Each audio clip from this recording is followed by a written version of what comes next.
So hi everybody, I'm here today to bring you a video, and this video is about my surviving Canada for over 50 years.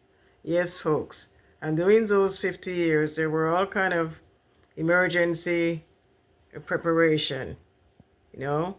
We had to have these things in case, yeah, we had to have these things in order to prepare us for the storm and for the blackouts each time.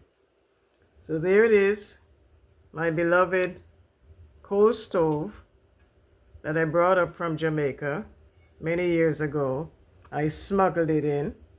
I'm not sure if they are sold here, but this one I know I brought from Jamaica. I bought it at the market in Brownstown. And I wrapped it up in some clothes in my suitcase because I didn't want to put it with my luggage, with my, anyway. I didn't want it to break, so I make sure I wrap it up into some clothes and very carefully. Yeah, so I did that. And I brought it here. So it had lasted me for quite a while. I remember 2019 we had a storm and a blackout for about 2 weeks. And this stove helped me a lot. I was able to cook on it using the charcoal that you see here. These are the ones. Yeah, I use it. Yes, folks, and you see the vent? The vent is down there that I can use there. And this is a fondue pot. Great chefs use it to melt chocolate, but I can use it to warm up soup.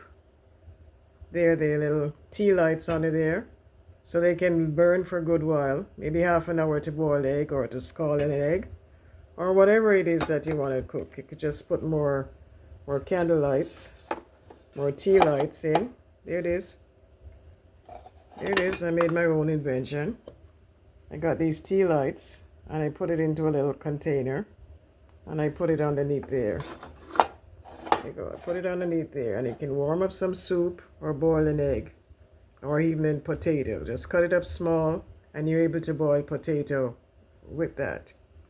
Yes, folks. And again, there's my home sweet home lamp that I also brought from Jamaica. Amazingly, the shade even didn't break. Everyone was wondering, how were you able to bring it without not breaking it?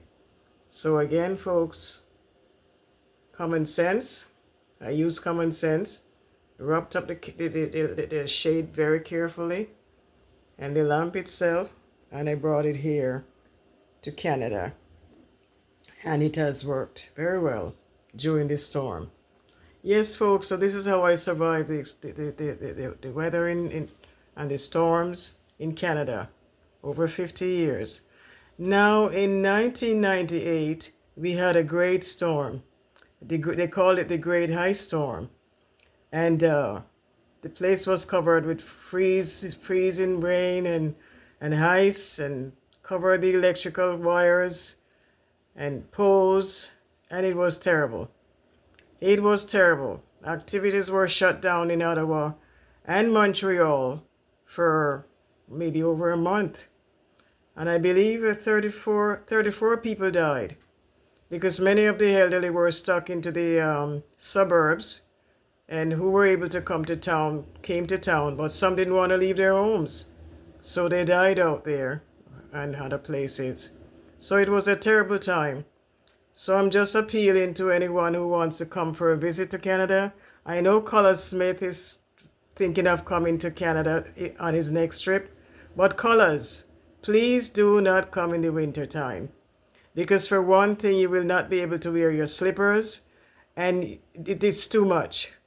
So try and come in the summertime where you can adapt to the weather, and later on you can come maybe in October where it's a little colder and you slowly adapt.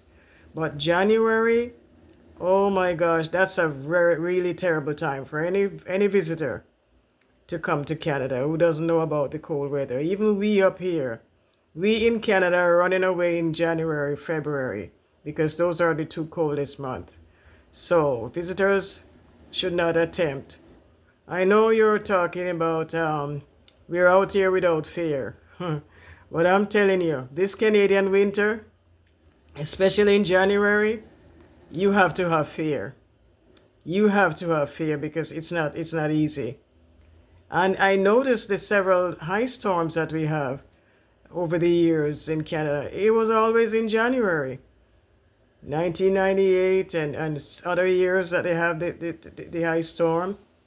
Yeah, so it's not a pretty thing to play with. Yeah, very serious.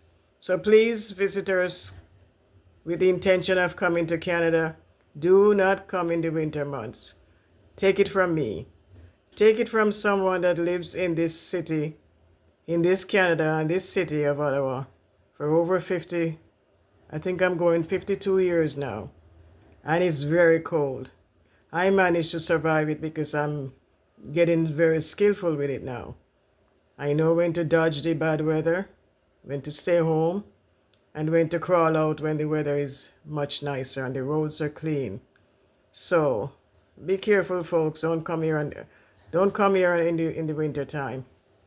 Leave it for summer. And also this goes out for those farmers who are here in Canada, especially in the winter season here, and trying to run off. Please, if you're gonna run off, don't run off in the winter time. Run off in the summertime, and then by the time winter comes along, you'll have a place that you can stay. You can stay warm. So be careful, folks. Be careful. God bless. I'll be back with another video.